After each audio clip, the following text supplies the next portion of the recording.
51 degrees outdoors, 62 indoors. We did turn the heat on last night, 8:17 a.m. Approaching the new flower moon. That's the full moon in May. And that means the tide's going to be running a little stronger. Beautiful blue water reflected off of the blue sky for the first time here in the Boston area in about 3 or 4 days. We've reversed the roles. It had been warm and sunny in northern Vermont summer weather. We're now, this morning, just enough snow, first in 2 weeks at Jay Peak, to cover the rocks there on the tram side of the mountain. So we're down to just machine-made snow for the most part to ski, as a few areas remain open for ski season. So what's going on now, you can kind of see the cloud well north of Boston. So we've totally reversed it with the sunniest weather now in Connecticut, Rhode Island, and eastern Massachusetts. Instability in the atmosphere. That is cold air up in the sky, warmer air near the ground. Opposite of what we've had the last several days. Mount Washington's down to 24 this morning. The satellite imagery shows that cloud or the clear here in southeastern New England, where it just would not clear yesterday. That was so frustrating. What was that, a 6-hour Red Sox game? Look at the grass, Rex. Look how green and shiny it is, despite very little rain in the last few days.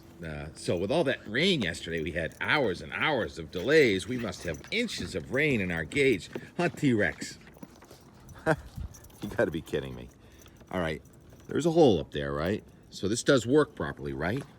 So yesterday, the Red Sox game took 6 hours due to 0.05 inches of rain. You gotta be kidding me. I mean, I guess it was convective in nature, and I was driving home yesterday. I saw a bunch of downpours. Talk about that later, but it was a cool, damp day, but no need for all that rain delay at Fenway Park. That's just brutal. And the Red Sox almost pulled it out.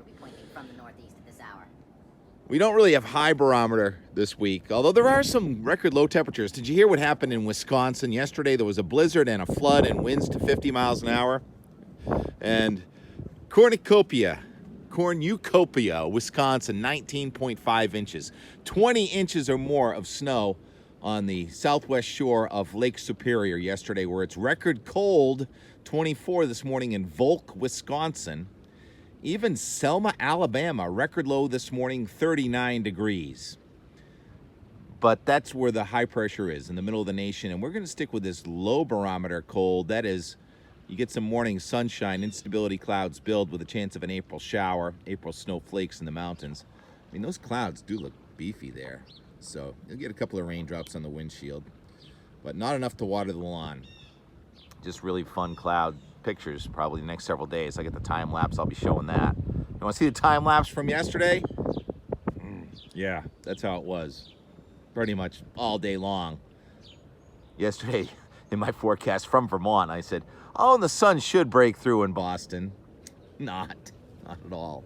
The wind up in the sky came in from the southwest, but even when the wind at the ground came in from the southwest at sunset, it still stayed gray. Pretty frustrating. Kind of quiet weather here, upper level low, a couple of weak troughs going by here in the northeast. And this system now bringing some snow to parts of the northwest. That's going to bring more rain, snow up to the Great Lakes. So the next weather system comes in Thursday well to our west. Now it's going to try and warm up here, but I think we're going to have trouble with a warm front getting north of us. And so I think instead of getting any like Thursday, Friday rain, we're going to end up with just sort of a grayer sky, perhaps. It's not an easy forecast, but it looks like the wind is going to want to come in off the water starting late Friday into Saturday as a warm front gets stuck south of us. So that may give us a gray weekend, it looks like, and the Saturday gray. And then Sunday, this is a significant front coming in. The 1 or 2 storms go into the Great Lakes states, and then they cut north into Ontario. What do we get, some blocking going on here? We certainly do. And then the front comes into New England on Sunday with, looks like, some heavy downpours, all rain, and maybe appreciable rain. Maybe we can fill up those vernal pools. I talk about the vernal pools. Those are areas in your yard or community that just have water in them April and May. Hopefully we can build some of those back up in before May. And the guidance is calling for a couple of inches of rain in parts of the Northeast. You can see here's the 10-day QPF, quantitative precipitation forecast. And it's pretty wet in the east. And yeah, let's show the 10-day total snowfall forecast. Montana, Wyoming, Colorado. More for near Duluth, Minnesota, and especially Ontario. Look at that, kind of cranks north of New England. Even western North Carolina has an inch of snow, more than Vermont. What's going on with this storm track? Looks like December. Well, we have the Greenland block kicking in. Negative North Atlantic oscillation. Sometimes it helps, sometimes it doesn't. Lately, it doesn't. Despite that, and colder weather forecast for the Northeast, for now, any flaky precipitation is going to be missing us to the west and north. I don't think too many people are complaining about that. But we do have snow preservation weather for that glacier at Killington and whatever the ski areas want to try and stay open despite the record heat of the last 4 days. None of that in the forecast. Okay, here is the travel south from Vermont. I thought when I got to Boston it would be warmer, but it was not. Oh yeah, and the crows in mating season. Talk to you tomorrow.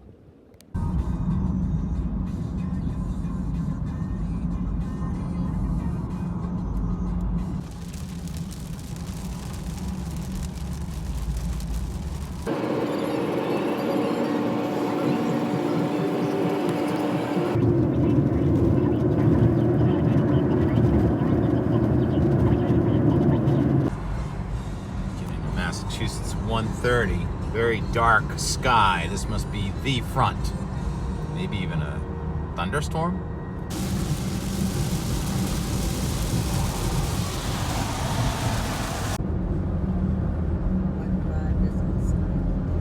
Two o'clock, 50 degrees in Boston, the coldest it's been the entire ride from northern Vermont. Just figures, doesn't it?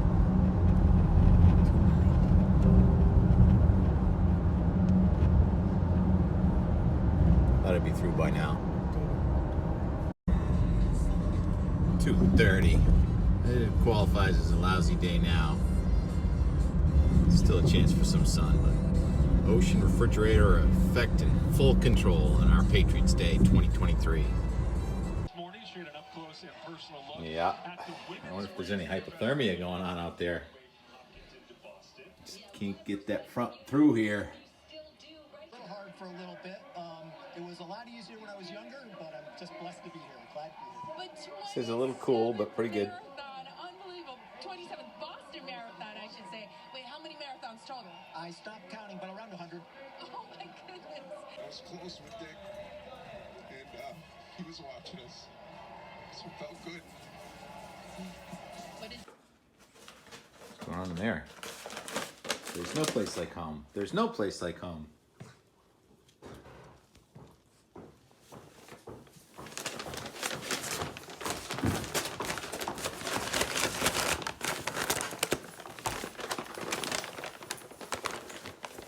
Come on, you can fit in there.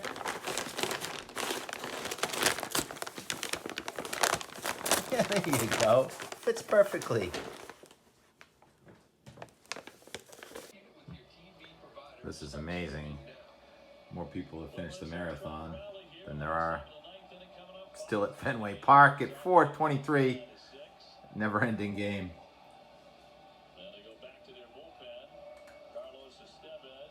What is it, Rex? You want to go out and check the weather? The wind just came around from the west. Too little, too late. Was from the northeast all day. I have the saying, day of the cold front is the warmest day, and that's supposed to be today, but it's not warm. But I also have a saying, day of the warm front is the coldest day. We do have a warm front also, and it is the coldest. The wind just came around from the west, but too little, too late. 6:30 at night, still only 50 with a dew point of 50. Gloomy Marathon Monday. Long Red Sox game. Crows in the fog. Temperature 50, dew point 50. Thought it would brighten up by now. Ah! What's that noise, Rex? Ah! Ah! Ah!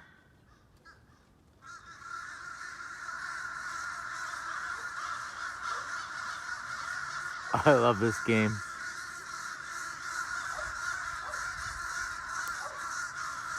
Crow mating season. Don't try this at home. I'm a trained professional.